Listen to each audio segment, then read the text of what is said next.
top of the mountain. When you hold that title, you don't need a ranking. You heard the crowd erupt for it. They certainly did. They love him. I know that when he won the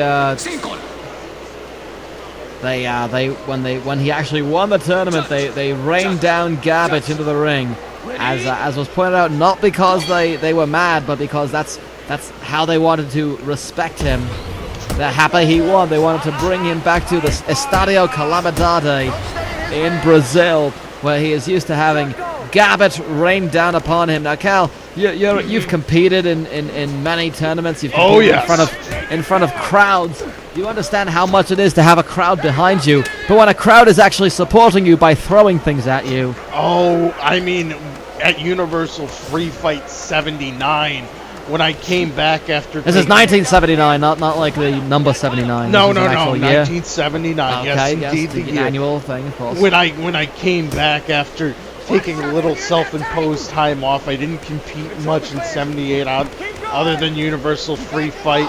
I just wanted to take a little time off. But when I came back, I was heralded like a miniature god, and I was pelted with garbage. But with the adoration of cheers from the fans, I knew they weren't pelting me out of hate. They were just pelting me out of love.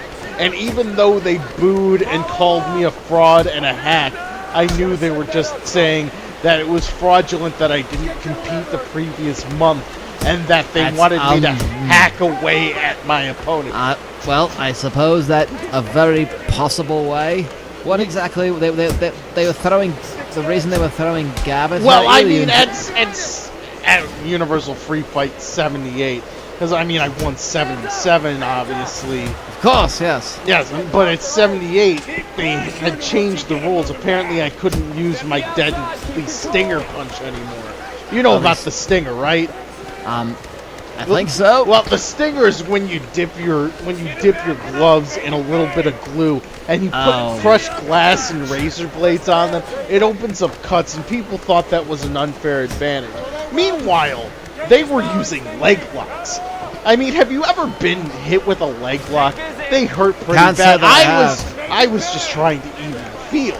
Well, I can maybe understand why there might have been a bit of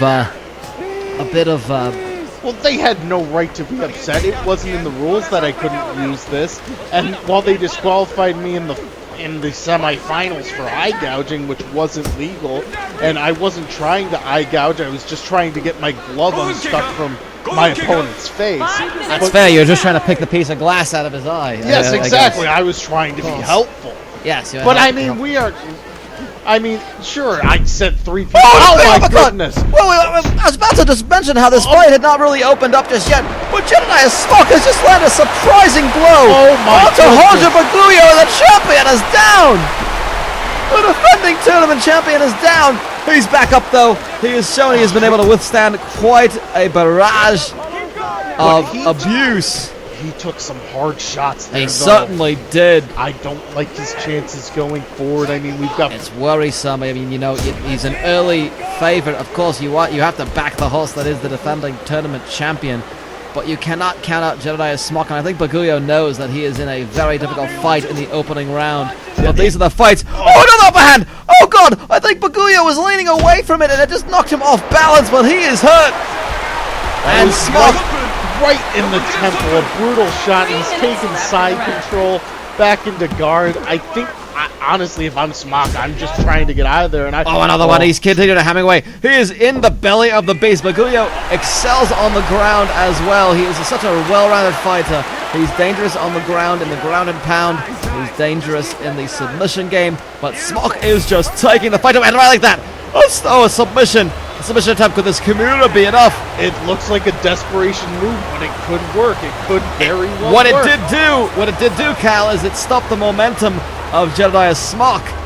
He's now has to put all of his energy to fight that submission, and he did. He's out of it again. And it might have bought Bagulho a little bit of time, but he's got the mount for a split second. Back to half guard, and God, if I'm Smock, I'm trying to break out of this. I'm trying to get this back standing. You can see that he's kind of trying to, and he's able to slide into the... Oh, another one!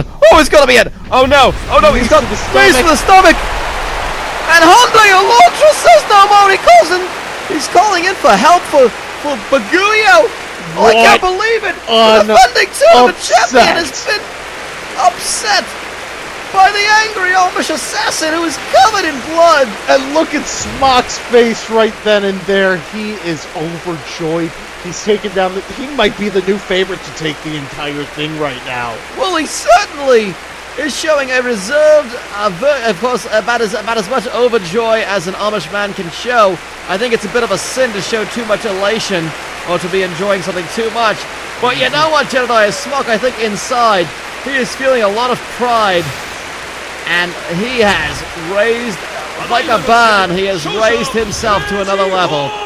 A huge win, a marquee win, a career-defining win for Jedidiah Smock, taking out the 2015 KUMITE tournament champion. And posing with some non-Amish people for a photograph. I know that might be scary for him, but God bless him for doing that.